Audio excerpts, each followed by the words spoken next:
ಇನ್ನು ಗ್ಯಾರಂಟಿ ತಕರಾರಿನ ಮಧ್ಯೆ ಕೆಲ ಶಾಸಕರುಗಳು ಸಚಿವರಾಗೋದಕ್ಕೆ ಟವಲ್ ಹಾಕ್ತಾ ಇದ್ದಾರೆ. ಕಾಂಗ್ರೆಸ್ ಮನೆಯಲ್ಲೀಗ ಮಂತ್ರಿಗಿರಿಗಾಗಿ ಲಾಬಿ ನಡೀತಾ ಇದೆ. ಇದೇ ಹೊತ್ತಲ್ಲೇ ಸಂಪುಟ ಪುನರ್ರಚನೆಯ ಸುಳಿವು ಕೊಟ್ಟಿರುವಂತಹ ಡಿಕೆ ಶಿವಕುಮಾರ್ ದೆಹಲಿಗೆ ತೆರಳಿದ್ದಾರೆ. ಕೆಪಿಸಿಸಿ ಅಧ್ಯಕ್ಷ ಗಾದಿ ಬದಲಾವಣೆ ಚರ್ಚೆಯೂ ಕೂಡ ಕಾಂಗ್ರೆಸ್ನಲ್ಲಿ ಮುನ್ನೆಲೆಗೆ ಬಂದಿದೆ. ಶೀಘ್ರದಲ್ಲೇ ಸಚಿವ ಸಂಪುಟ ಪುನಾರಚನೆಯಾಗುತ್ತಾ? ಇನ್ನ ಟೈಮ್ ಇದೆ. ಕೆಲವರೆಲ್ಲ believe in sharing and caring. ಪರೋಕ್ಷವಾಗಿ ಸಂಪುಟ ಪುನಾರಚನೆ ಸುಳಿವು ಕೊಟ್ಟ ಡಿಕೆ. ನಾವನ್ನ ರಾಜೀನಾಮೆ ಕೊಡಿಸ್ಬೇಕಾದ್ರೆ ಆ ದೇವರೇ ಕಾಪಾಡಬೇಕು. ಅಂತದ್ರಲ್ಲಿ ಈ ದೇಶದ ಪ್ರಧಾನಮಂತ್ರಿನ ಸೋನಿಯಾ ಗಾಂಧಿ ಅವರು ತ್ಯಾಗ ಮಾಡಿದ್ರಲ್ಲ 2 ಬಾರಿ. ಸಂಪುಟ ಪುನಾರಚನೆ. ಉಪಚುನಾವಣೆ ಗೆದ್ದು ಸಂಭ್ರಮದಲ್ಲಿರೋ ಕಾಂಗ್ರೆಸ್ ಮನೆಯಲ್ಲಿ ಸಂಪುಟ ಪುನಾರಚನೆಯ ಚರ್ಚೆ ಶುರುವಾಗಿದೆ. ಕೆಲ ಸಚಿವರ ವಿರುದ್ಧದ ಹಗರಣ ಆರೋಪಗಳಿಂದ ಪುನಾರಚನೆ ಚರ್ಚೆ ಜೋರಾಗಿ ನಡೀತಿದೆ. ಈಗಾಗಲೇ ಕೆಲ ಸಚಿವರ ಕಾರ್ಯವೈಖರಿ ಬಗ್ಗೆ ಹೈಕಮಾಂಡ್ಗೆ ದೂರು ಹೋಗಿದೆ. ಸಚಿವರು ಏನ್ ಮಾಡ್ತಿದ್ದಾರೆ, ಪ್ರಗತಿ ಏನು, ಸರ್ಕಾರದ ವರ್ಚಸ್ಸು ವೃದ್ಧಿಯಾಗಿಲ್ಲ ಅನ್ನೋ ಅಪವಾದ ಇದೆ. ಅಲ್ಲದೆ ಕೆಲ ಶಾಸಕರು ಮಂತ್ರಿಗಿರಿಯ ಮೇಲೆ ಕಣ್ಣಿಟ್ಟಿದ್ದಾರೆ.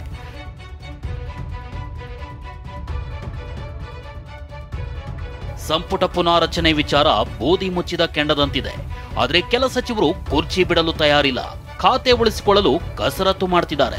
ಹೀಗಾಗಿ ಸೋನಿಯಾ ಗಾಂಧಿ ಪ್ರಧಾನಿ ಹುದ್ದೆಗೇರದೆ ತೆಗೆದುಕೊಂಡ ನಿರ್ಧಾರವನ್ನ ಪ್ರಸ್ತಾಪಿಸಿದ ಡಿಕೆ ಶಿವಕುಮಾರ್ ಸಚಿವರಿಗೆ ತ್ಯಾಗದ ಸಂದೇಶ ನೀಡಿದ್ದಾರೆ. ಈ ಮೂಲಕ ಸಚಿವ ಸಂಪುಟ ಪುನಾರಚನೆ ಬಗ್ಗೆ ಪರೋಕ್ಷವಾಗಿ ಸುಳಿವು ನೀಡಿದ್ದಾರೆ. ಪ್ರಧಾನಮಂತ್ರಿ ಲೆಟರ್ ಗವರ್ನರ್ಗೆ ಪ್ರೆಸಿಡೆಂಟ್ ಆಫ್ ಇಂಡಿಯಾಗೆ ಹೋದಾಗ ನನಗೆ ಬೇಡ ಈ ದೇಶದ ಪ್ರಧಾನಮಂತ್ರಿ, ಒಬ್ಬ ಆರ್ಥಿಕ ತಜ್ಞ, ಒಬ್ಬ ಸಿಖ್ ಮನಮೋಹನ್ ಸಿಂಗ್ ಕೊಡೋಣ ಅಂತೇಳಿ ತೀರ್ಮಾನ ಮಾಡಿದಂತ ಇತಿಹಾಸ ಯಾರು ಕೂಡ ಇದನ್ನ ಬದಲಾವಣೆ. ನಾವನ್ನ ರಾಜೀನಾಮೆ ಕೊಡಿಸ್ಬೇಕಾದ್ರೆ ಆ ದೇವರೇ ಕಾಪಾಡಬೇಕು. ಅಲ್ಲ ರಾಜೀನಾಮೆ ಈಗ ಬೇರೆ ಚೇರ್ಮನ್ ಬೇರೆ 2 ವರ್ಷ ಮಾಡ್ಬಿಟ್ಟಿದೀವಿ. ಕೆಲವರು ಮಂತ್ರಿಗಳಿಗೂ ಕೂಡ ಆ ಸಂದೇಶನ ಕೂಡ ನಾವು ಕೊಟ್ಟಿದೀವಿ. ಈಗ ನಾನು ಚರ್ಚೆ ಮಾಡಕ್ಕೆ ಹೋಗುದಿಲ್ಲ ನಾನು. ಹಂಗೆ ಬಹಳ ಕಷ್ಟ. ಅಂತದ್ರಲ್ಲಿ ಈ ದೇಶದ ಪ್ರಧಾನಮಂತ್ರಿನ ಸೋನಿಯಾ ಗಾಂಧಿ ಅವರು ತ್ಯಾಗ ಮಾಡಿದ್ರಲ್ಲ 2 ಬಾರಿ. ಹೀಗೆ ಹೇಳಿಕೆ ನೀಡಿರೋ ಡಿಕೆ ದೆಹಲಿಗೆ ತೆರಳಿದ್ದಾರೆ. ಹೈಕಮಾಂಡ್ ನಾಯಕರನ್ನ ಭೇಟಿಯಾಗ್ತಿದ್ದಾರೆ. ಆದ್ರೆ ತ್ಯಾಗದ ಬಗ್ಗೆ ಹೇಳಿದ್ದು ಬೋರ್ಡ್ ಚೇರ್ಮನ್ಗಳಿಗೆ ಅಂತ ಸ್ಪಷ್ಟಪಡಿಸಿದ್ದಾರೆ. ಸಂಪುಟ ಪುನಾರಚನೆ ಬಗ್ಗೆ ಸಿಎಂ ಮತ್ತು ಹೈಕಮಾಂಡ್ ನಿರ್ಧರಿಸಲಿದ್ದಾರೆ ಅಂದಿದ್ದಾರೆ. ಕಾಂಗ್ರೆಸ್ ಪಾರ್ಟಿಗೆ ದೇವಸ್ಥಾನ ದೆಹಲಿಲಿರೋದು. ಖಂಡಿತ ನಮ್ಮ ನಾಯಕರುಗಳನ್ನ ಭೇಟಿ ಆಗದೆ ನಾನು ಬರ್ತೀನಾ? ಹೋದ್ಮೇಲೆ ಎಲ್ಲರನ್ನೂ ಭೇಟಿ ಮಾಡೇ ಮಾಡ್ತೀನಿ. ನಾನೇನು ಬಿಟ್ಕೊಟ್ಟು ನಾನು ನಮ್ಮ ಚೇರ್ಮನ್ಗಳಿಗೆ ಹೇಳಿದ್ದೀನಿ. ಚೇರ್ಮನ್ಸ್ ಇದಾರಲ್ಲ ಅವ್ರಿಗೆಲ್ಲ ನಾವು ಟೈಮ್ ಫಿಕ್ಸ್ ಮಾಡಿದ್ದೀವಿ. ಎಲ್ಲ ಚೇರ್ಮನ್ಗಳಿಗೆ, ಆಲ್ ಬೋರ್ಡ್ ಚೇರ್ಮನ್ಸು ಎಲ್ಲ ಬಿಟ್ಕೊಡ್ಬೇಕು. ಅದಕ್ಕೆ ಮುಂಚಿತವಾಗಿ ಅವ್ರಿಗೆಲ್ಲ ನಾವು ಇಂಡಿಕೇಶನ್ ಕೊಟ್ಟಿದ್ದೀವಿ.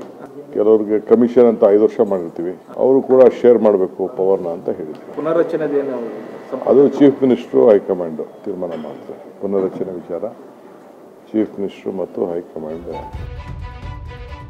ಕೆಪಿಸಿಸಿ ಅಧ್ಯಕ್ಷ ಸ್ಥಾನದ ಮೇಲೆ ಸತೀಶ್ ಜಾರಕಿಹೊಳಿ ಕಣ್ಣು.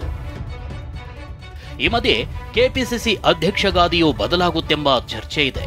ಕೆಪಿಸಿಸಿ ಅಧ್ಯಕ್ಷ ಸ್ಥಾನದ ಮೇಲೆ ಸತೀಶ್ ಜಾರಕಿಹೊಳಿ ಕಣ್ಣಿಟ್ಟಿದ್ದಾರೆ ಎನ್ನಲಾಗಿದೆ.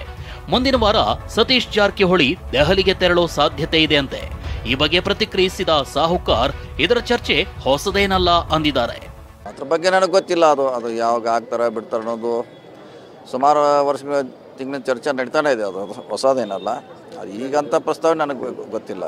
ಉಪಚುನಾವಣೆ ಗೆಲುವಿನ ಬಳಿಕ ಸರ್ಕಾರಕ್ಕೆ ಮತ್ತಷ್ಟು ಬಲ ಏನೋ ಬಂದಿದೆ. ಆದ್ರೆ ಇದೇ ಹೊತ್ತಿನಲ್ಲಿ ಸಚಿವ ಸಂಪುಟ ಪುನಾರಚನೆ, ಕೆಪಿಸಿಸಿ ಅಧ್ಯಕ್ಷಗಾದಿ ಬದಲಾವಣೆ ಚರ್ಚೆಗೆ ಬಂದಿವೆ. ಶಾಸಕರ ಲಾಬಿ, ಸೀಟು ಬಿಡದ ಸಚಿವರ ಪಟ್ಟು ಸರ್ಕಾರಕ್ಕೆ ತಲೆನೋವಾಗುತ್ತಾ ಅನ್ನೋದನ್ನ ಕಾದು ನೋಡಬೇಕಿದೆ. ಸುನೀಲ್, TV9 ಬೆಂಗಳೂರು.